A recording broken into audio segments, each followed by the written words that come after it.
Yeah, I love a good smash burger, but I think we can elevate the flavor even more by adding a few things and even swapping out a couple of ingredients to make one delicious cheeseburger. Now, I don't know if you know this, but smash burgers actually originated in Ashland, Kentucky at a place called the Dairy Cheer Hamburger Shop. And the owner, Bill Cullerton, started smashing burgers with the number 10 can of beans and discovered, like, this is a really good burger. A lot of flavor was coming out. Plus, it cooks much quicker. Now, when it comes to making this, we don't want to be slicing and cutting after we've cooked our burger. No, we want to assemble. So we got to prep everything up first. Sound good? Let's cook. We're going to start by making a really tasty burger sauce known as Dijonais. I have a half cup of mayonnaise. I've got a great homemade recipe if you want to check that out. Next, we're going to add in 1 finely minced clove of garlic, followed up with 2 tablespoons of Dijon mustard. You could also use whole grain mustard for another level of goodness. We're going to squeeze the juice in of 1/2 lemon. Next, what we want to do is just simply season up with a little sea salt and white pepper. This is going to help keep the color consistent. Just using a spoon or a whisk, whatever you have, mix all of the ingredients together until combined. Now, it is smart. Just give it a little taste. See if it needs a little bit more lemon juice, garlic, or salt and pepper, then just set it to the side. Now, I really truly believe the Dijonais is going to complement the burger way more than the traditional recipe, which is just mayonnaise, mustard, ketchup, and relish. The lemon that goes in that Dijonais, a little bit of acid, is going to bring out so much more flavor in that burger, and that's why we use it. Okay, here's what we do next. I've got a few fresh tomatoes. All we want to do is slice out the core. Now, I absolutely love Roma tomatoes in the summertime, and they are also a great tomato to use in the off season. All we want to do is thinly slice it, but we're going to do it long ways instead. This way, it covers the entire cheeseburger. So every time you take a bite, you get a bite of fresh tomato. See how much surface area that covers? This is absolutely perfect. Be sure to slice it this way. The other thing are pickles. Now, I've got a great homemade recipe for homemade pickles that will absolutely take this over the top. And we are going to cut them just like we did with the tomatoes. And I've got a great homemade dill pickle recipe that would be amazing and really elevate the flavor of this smash burger. So slice off the ends and then thinly slice them. Again, we want to taste pickle at every single bite.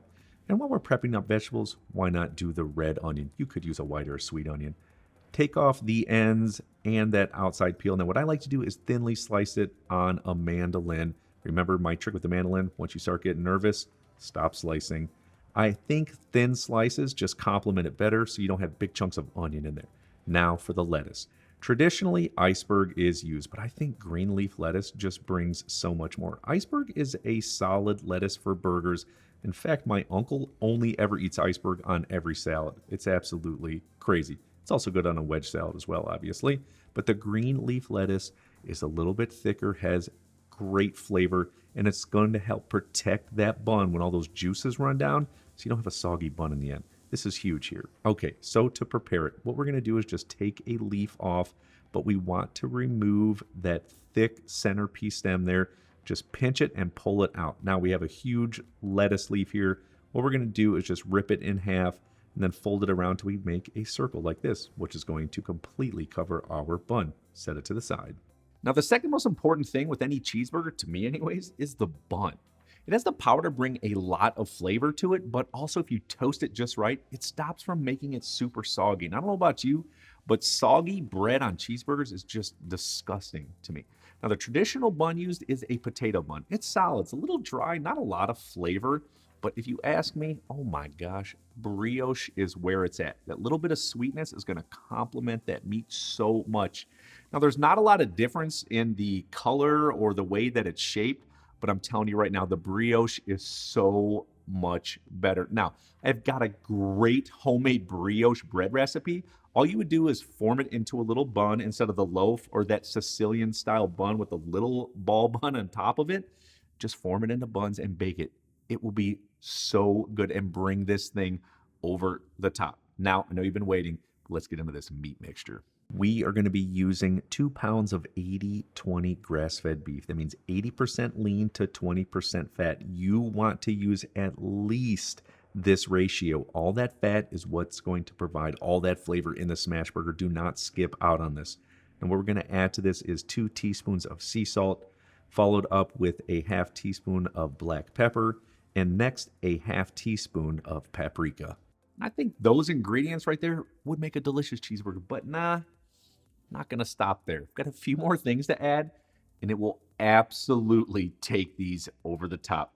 Here's what we're gonna do. We're gonna add in 2 teaspoons of Worcestershire sauce, followed up with a few dashes of Tabasco sauce. You can add a little more if you'd like. Now, this is where it definitely gets a little bit different, and this is a secret, my friends. I have 4 strips of smoked bacon. Talk about adding flavor. We're not gonna put this on top and crisp cook it. We are gonna mix it right in to our ground beef. So what we wanna do is finely, and I mean finely mince it, almost to the consistency of ground beef. That's what you're looking for. You could put it in a food processor as well. Once it is finely minced, just add it right onto the burger, meat, and all the other goodness in there, and then squeeze all the ingredients together until it becomes completely combined.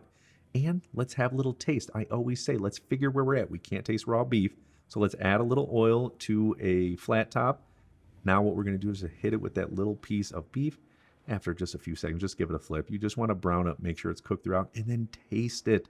Does it need more salt, pepper? Does it need more Tabasco, Worcestershire sauce? You be the boss. Okay, now to make these. What I want to do is make roughly 4-ounce patties. I still got it, my friends. You don't have to be perfect here. It can be a little over or a little under, no worries. We want to roll it into a tight ball just like this. Then completely do all of our ground beef. Set it to the side on a sheet tray lined with parchment paper. Now what I like to do, I like to get that meat very, very cold. So we're just going to put it in the refrigerator for about 10 minutes. Now, one last thing before we get into cooking this, we have to talk about the cheese. Now, this is going to be crazy to you, and I get it. But I personally believe, and have always believed, that American cheese is the best cheese to put on a burger. It's a combination of cheddar, Colby, washed cheese curd, and granular cheese. Plus, it has something super important in it called sodium citrate. This is a melting salt that emulsifies when mixed into that processed cheese. That's what makes it so melty and delicious. It's not bad for you, nothing like that. Just a very simple ingredient. You can actually buy sodium citrate separate, and whatever sauce you're making, you can put in cheddar, Gouda, whatever. This is what's gonna make it smooth and melt perfectly. You're welcome. So, you really have 2 options here. You can get sliced American cheese from the deli, or you can get one of those little singles plastic wrap. I just like the sliced. I don't know. It's good. Anyways, let's start cooking this thing. You do have options on what to cook in. You could use a cast iron skillet, or you can use a griddle if you have one like a Blackstone or a built-in one. Regardless, the heat needs to be a hair over medium, so about medium high. Once it is nice and hot, let's add just a bit of neutral flavored oil, or you could use ghee or even butter. Now, the process to make the burger. We are going to add 1 patty right to the center of that oil. Of course, make sure your cooking surface is definitely nice and hot, and then using 2 spatulas, press down to smash the burger immediately after adding it. And then it only cooks for about 2.5 minutes before we give it a quick flip. But the second we give it a flip, let's add that cheese. And as soon as we do that, what we want to do is butter up some of our brioche bread. If you don't want to butter up, you could just add it to the cooktop because there's going to be some rendered meat fat in there. You could let it crisp up that way. I think butter just adds a little bit more extra love to this. Then we put it right next to that cheeseburger. We're talking maybe 20 to 30 seconds. It's going to be brown like this, nice and toasted up and crispy. This is perfect. At this point, you just want to remove every single thing. Now, I want to give you another option. After you lay that meatball down, we're going to use a little piece of parchment paper, flatten it out with your hands. Boom, you've got a perfect smash burger. And after that 2 to 3 minutes, no matter what process you're using, once it gets nice and juicy on top on that raw side, give it a flip. That's when it's good to go. And then for the last option here, you can use a burger press. You can get this from any Restaurant Depot store or even Amazon. All you do is after you add that ball of meat on there, immediately press it down. Now the cool thing is you just sort of slide it off like this and you have another perfect smash burger. Next, just like the other ones, give it a flip and immediately add on the cheese to make a delicious smashed cheeseburger. We're talking about smash burgers here. We're not talking about rocket science, but it still goes back to these fundamental basic cooking techniques because there's a right way to do this. This is how you pull as much flavor as possible from something like a simple cheeseburger. You do these things, you practice them, it will always elevate your everyday cooking. Seasoning the beef, getting that nice sear on those meat patties, slicing the vegetables the right way so when you take a bite, you get every ingredient in your mouth. It's delicious. This is how you do it. All right, let's plate up this beauty. So we have the bottom toasted bun. We're just going to add on that perfect round leaf lettuce right on top of that. Next, the sliced tomatoes, followed up with 3 thinly sliced pickles. See how it covers everything? This is perfect. Now we're going to add on a few slices of red onions.